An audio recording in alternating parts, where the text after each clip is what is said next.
Right now, federal officials say Jamaican lottery schemes are growing at an alarming rate. A Senate hearing on the problem is all set for tomorrow. Jeff Glor uncovered new information by going straight to the source. Jeff, good morning. Anthony, good morning to you. Investigators say it is one of the most effective scams they've ever seen, bilking Americans out of hundreds of millions of dollars a year. It does that by targeting the most vulnerable members of our population, often those who can afford to lose the least. So we traveled to Jamaica to see where it began and to meet the scammers behind it. It sounds like a dream call. Your name was elected as $2.5 million. Then comes the catch. You need to see classes, okay? Only for $800. It is the Jamaican lottery scam, a growing scheme that led us to one of the most dangerous areas in Jamaica and had us running down the streets of Montego Bay, where the scam is so popular, there's a hit rap song endorsing it. We call it a reparation. We make US dollar.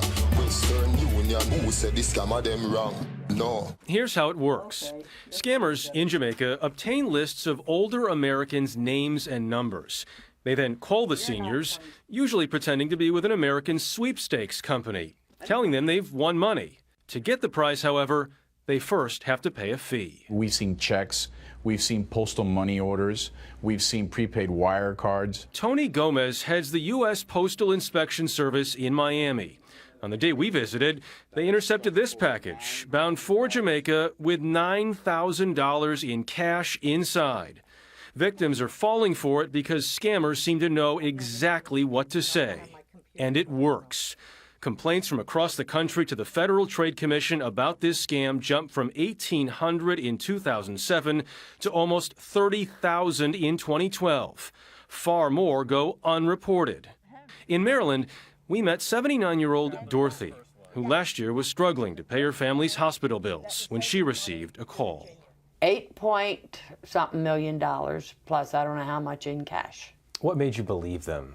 Maybe I wanted down deep to prove to my family that I could do something for them. I could help them. And it just sounds so convincing. Over 7 months, Dorothy was scammed out of $30,000.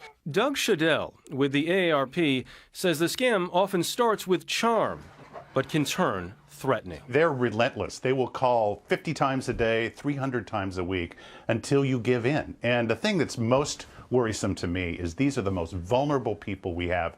They're 75 to 80-year-old seniors who are scared to death by these guys. Just listen to these voicemails Dorothy received.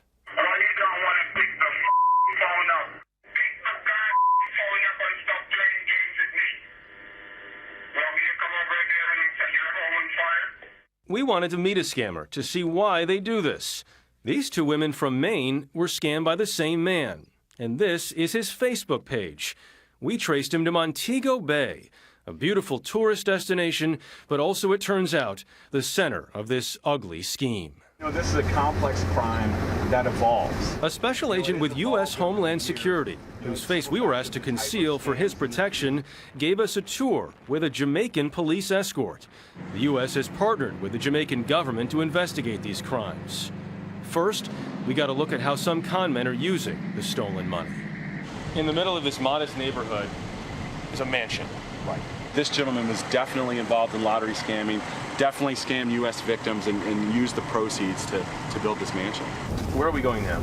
We're going to head up to Granville, which is a rather dangerous area, a lot of gang activity. This neighborhood is believed to be the birthplace of the lottery scam. The area is extremely run down, and it didn't take long to find suspicious activity. You can see Jamaican police have just pulled over a vehicle, and they're talking to a few guys who they believe may be part of one of these ongoing lottery scams. The next day, on our own, we set out to meet the scammer whose Facebook page we'd seen. He agreed to see our producer, who he thought was bringing him money. What he didn't know is that hidden cameras were rolling. What I did wasn't right. It's taken from people who's in need like I am. For example, I'm in a situation where I'm in a deep hole. Maybe they're in the same situation, but they can get a hold of the cash, which they can borrow. He seemed to be excusing his actions by saying Americans have money, but he claimed he was no longer involved. That's when we walked up. I'm Jeff Glor from CBS News. I wonder if we can ask you a couple questions. About what? About the lottery scam. Right? The lottery scam. Go ahead. How long are you part of it for? About a week. A week? And you're just on television. Sir, we just wanted to ask you a couple quick questions. Why are you following me? Stop following me. What is this? What is this? We just wanted to get a couple answers. What is this? That's all. With that, he ran away. But will scammers like him be stopped? The head of Jamaica's major organized crime and anti-corruption task force, Carl Williams, told us they're trying. I am not going to tell you that we will get rid of every single one, but we will bring this problem under control. Until it is, we are likely to see many more Americans like Dorothy, drained both financially and emotionally. I don't want nobody else hurt. He had guts enough to steal money from me, and I was foolish enough to do it. I pray that someday God will forgive me. A congressional hearing on this issue is scheduled for tomorrow. Lawmakers will hear from victims, federal agents, and local police trying to stop the problem. Also, by the end of this month, new legislation should be on the books in Jamaica, making the crimes easier to prosecute. It reminds me of what you're always told as a kid: if something is too good to be true, it probably is. But you feel for that woman when you see, I'm just trying to help my family. And you have to be reminded of that. So if you can talk to either grandparents or parents or whatever else, remind them. That's basically what investigators say. Let them know. Right. Don't wire money to anyone you don't know. Just hang up when they call. Just hang up.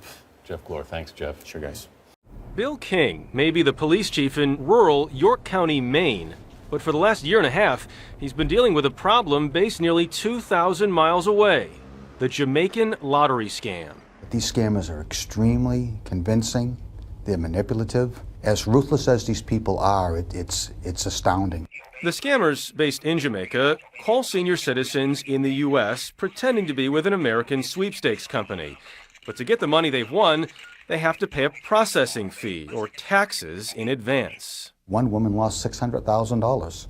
$600,000. $600,000. Why would you possibly start sending money to somebody who's calling you on the phone? The scammers are so good at creating that sense of urgency. You're going to lose $2.5 million. Go now. Send the money. The callers also sometimes threaten violence.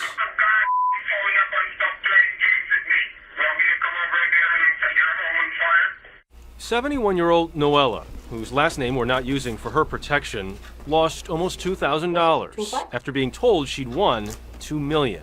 When he first called, you thought you'd hit the jackpot. Oh, yeah. My husband and I thought it was, true, because I play lotteries all the time. We live on very little money, and we can just barely live. How could you possibly fall for this? We thought it was real. We thought we were really going to win. We traced the man who'd been scamming Noella to Montego Bay, where he agreed to meet our producer, who we thought was bringing him more money from Noella.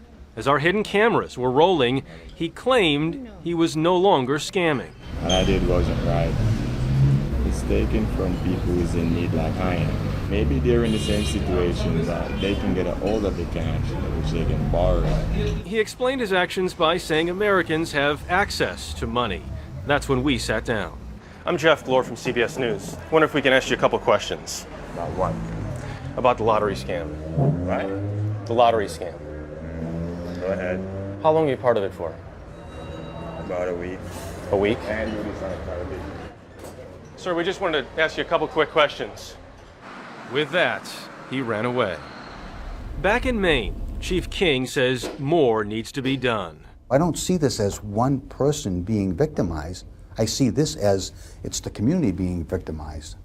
He's hoping by raising awareness, more seniors will just hang up if they get a call promising they've won money.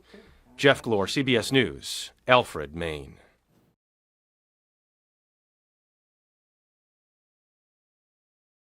Big and winning millions. Sadly, those fantasies have caused many of us to fall victim to jackpot scams. In fact, the Better Business Bureau reports the amount of money Americans lost in sweepstakes and lottery scams increased last year. Tonight, the I-Team's Katie LeGrone shares the story of one neighborhood that came together to protect one of their own. They fear she's on the verge of losing her life savings to a scam. In this quiet Florida neighborhood, word of a sweepstakes winner. She really, really, really wants to win this. Has neighbors in a tizzy. There's no question. It's kind of bizarre. A winner of the famed Publishers Clearinghouse, the jackpot worth upwards of $10 million. $10 million is a lot of money. It is a lot of money. But that's where the excitement ends. You see, this story isn't about the neighbor who won millions. It's about the neighbor who didn't, but thinks she did, and is still paying the price for it. Her retirement account, it's been hacked, been taken willingly. Pat Maynard. Stuff you don't ever hear about, and then until it happens to somebody right next door. And Bob Gregoire. It's just crazy stuff. Are just two of a handful of nearby residents in the Citrus County community trying to convince one of their oldest neighbors she's been scammed. She's not mentally deficient. She just is totally off the charts when it comes to this scam. It started at least a year ago. Their 91-year-old neighbor who lives by herself revealed that she had won the Publishers Clearinghouse. I did explain to her that, there's some scams going on and you really need to be careful. A few months later, she said, well, I'm going to sell my car. I said, why? And she said, well, I won a Mercedes. She won a Mercedes? She's won a Mercedes. She says, I have to sell my car to pay some of the expenses to it. She sold her car, never got the Mercedes. Then she tried to sell her home? Yes, they were asking for more money, and she tried to get a loan, but she didn't qualify for a loan. So she decided she'd put the house up on the market. Pat contacted authorities, starting with the local sheriff's department, who, according to reports, had visited the woman before. This 2020 report details how she overnighted a check to UPS for $40,000. She had been told she'd won some sort of a sweepstakes, and in order to get the winnings, she had to pay taxes up front. Neighbors have since reached out to adult services, even the state attorney general's office, who confirms law enforcement agencies are currently investigating the matter. Another neighbor has alerted her banks to the alleged fraud, now helps screen her mail. This is just a dose of the daily prize-winning offers she's deluged with. How much do you think she's out? It could be in the range of $150,000. $150,000? That's a guesstimation. I think it's so scary that it's crazy. We never notify our winners with a phone call. The real Publishers Clearinghouse devotes an entire section of its website to warnings about fraud, fakes, and how to avoid them. You never have to pay anything to claim your PCH prize. The whole idea that the entire thing is just a fraud, that there is no prize, is more than a lot of people can grasp. Steve Baker, International Investigation Specialist with the Better Business Bureau, recently found while the number of complaints about sweepstakes, prize, and lottery scams is down year over year, the amount of money lost to these scams last year went up by more than 30%, costing Americans nearly $230 million. The people that do these calls are very, very believable. They do this for a living. They're professionals. It's not right. Which brings us back to this community of neighbors doing what they can to help one of their own from losing it all. We're not nobody's family. Our hands are tied on what we can do. They want to suck a nice lady dry of everything that she has. They don't care that she ends up out in the street. That's terrible. We're not identifying this woman because our intention is not to embarrass her. When I spoke with her, she admitted to getting calls and sending some money, but said she had stopped. Neighbors wish that was true. They've asked us to share their story in hopes of protecting others. I'm my team investigator, Katie Legrone, taking action for you.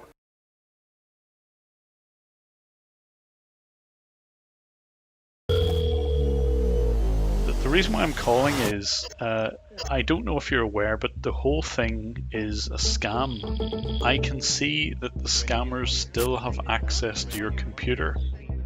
This is the way their scam works. He fights back against robocall scams and tracks frauds across the world. Can you turn your computer off as soon as you possibly can, please? He's not a detective, he's not a cybersecurity professional, but he is a tech-savvy engineer who's been turning the tables on robocallers and scammers. I don't know how much you bought, but just stop right now. $3,000. and then he Right. took my $17,000 out of my account. I'm going to try and find out exactly who they are, and eventually try to get something done about them. He's known on YouTube as Jim Browning. There, he posts videos of real-time tech support scams, refund scams, IRS scams, and many other techniques used to defraud people out of their money. On his YouTube channel, he turns the tables on scammers and exposes their methods, and has gained a worldwide following of more than 3 million subscribers. Yet for all the acclaim, the man is totally unknown. His name is not Jim Browning. Here's where he works, but we can't tell you where he is or show you his face, for obvious reasons. He's helped lead authorities to fraud boiler rooms, resulting in the takedown of major operations. The scammers would like nothing more than to expose him.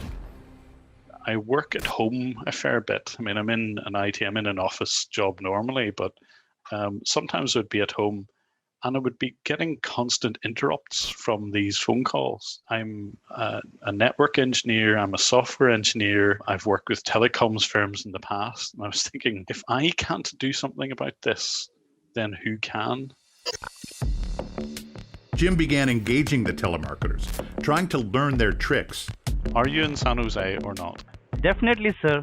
Okay. Can you name me one restaurant in San Jose? How long have you been doing the scamming? Sir, I'm not scamming you. You've gone very quiet. Why would that be? How can you define me that I'm a scammer? Well, you've been lying to me the whole time. He realized he could reverse engineer the scammers' methods and, using their own tools, see what was on their computers. He could see their cameras too. He was literally inside their networks, and he began recording videos of their computer activity and their personal computer cameras and closed-circuit cameras inside the boiler rooms.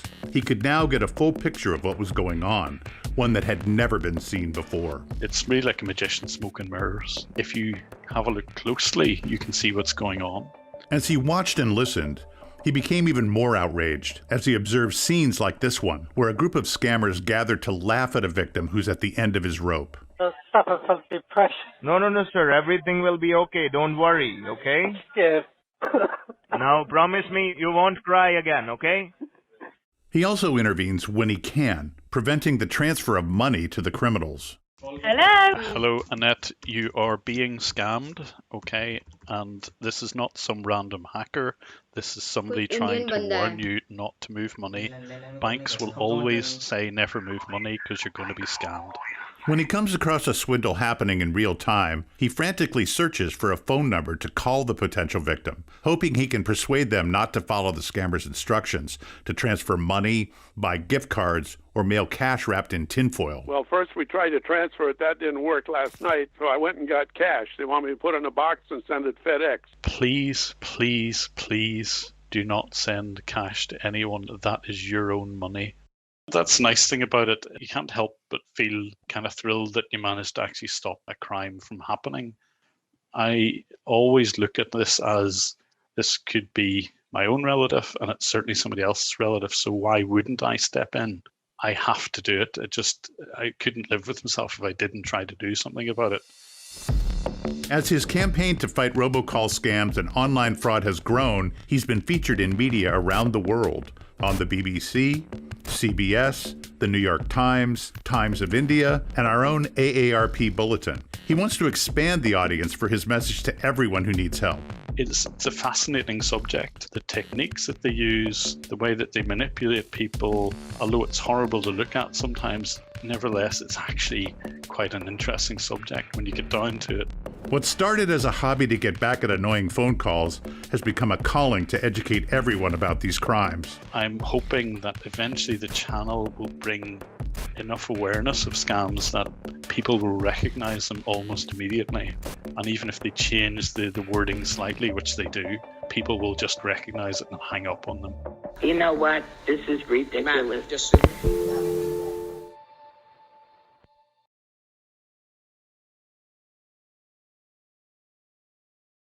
About a growing scam targeting older Americans. It tricks people into mailing cash to people pretending to be their grandchildren.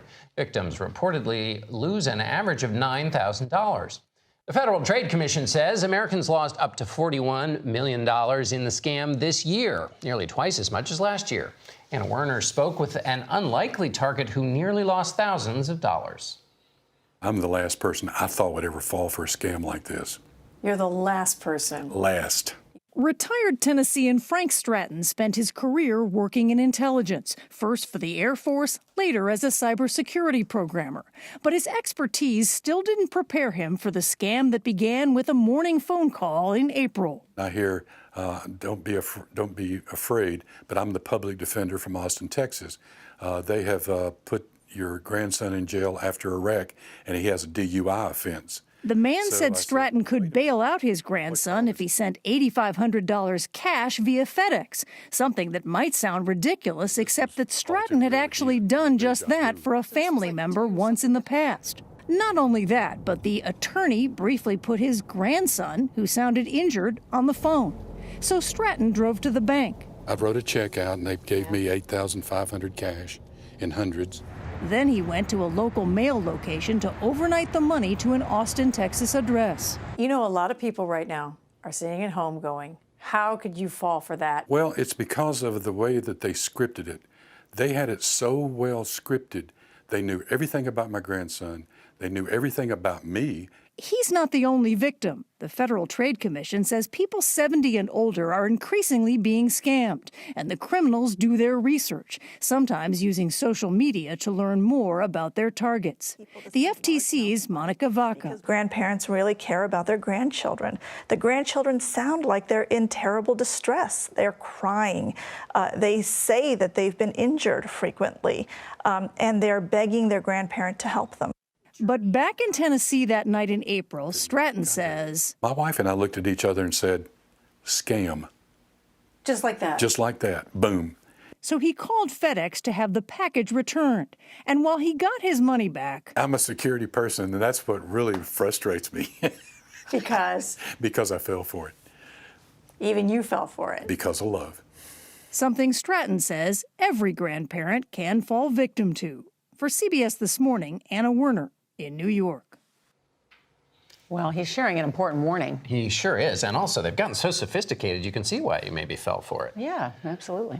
The FTC warns, if you receive a call like this, get in touch with that family member or friend before sending anything. And be careful about what you post on social media, because scammers can use all of those details to create that compelling narrative.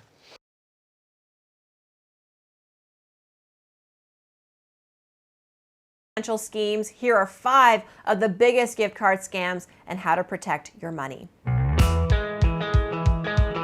Gift card scams happen more often than you might think. About 1 in 4 Americans that lost money to fraud over the last few years specifically lost gift card money, and that's according to the FTC.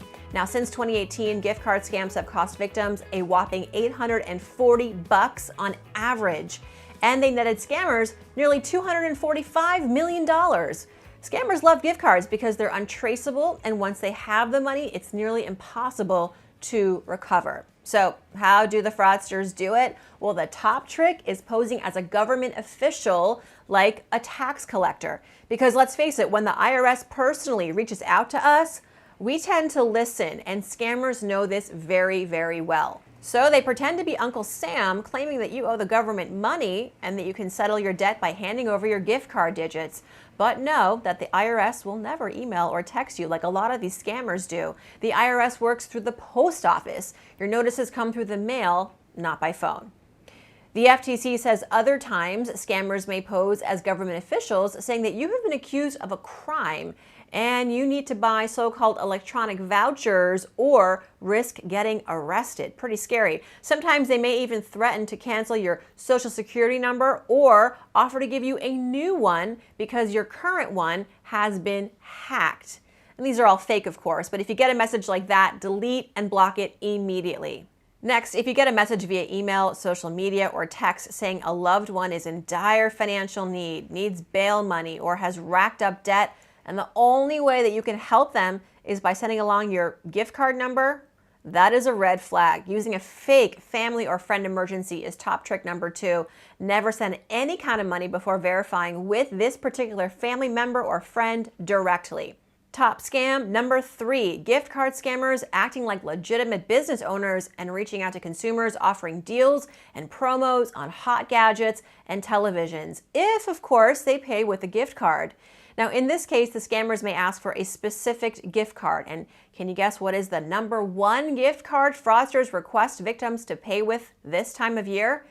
It's not Apple, not Walmart, not Amazon, it is eBay. But let's be real, no legitimate business will ever ask you to pay for anything with a gift card. And if they do, that is a surefire red flag. Now going down the list to the next way scammers have been quite successful at stealing our gift card dollars, posing as tech support.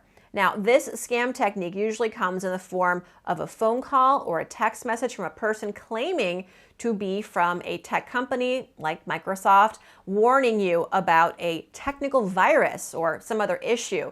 They'll offer to repair the problem, which of course doesn't really exist, and they'll do it for a fee. And guess what? They usually ask for gift cards as payment. Other tech support scams offer a refund because their service is shutting down and then trick you into thinking that they deposited a shocking amount of money into your bank account. And the only way to give them their money back, of course, is with a gift card.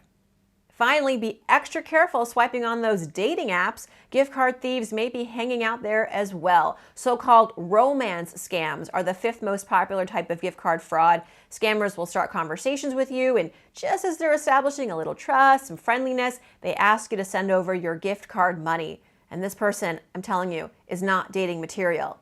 If you experience any of this, it's important to report it all to related parties, whether that's the IRS, a retailer, an app, or a social media platform where these fraudsters are now lurking. And as always, let the FTC know so they can investigate and help stop more crimes. And you can do that at reportfraud.ftc.gov. For CNET, I'm Farnoosh Torabi.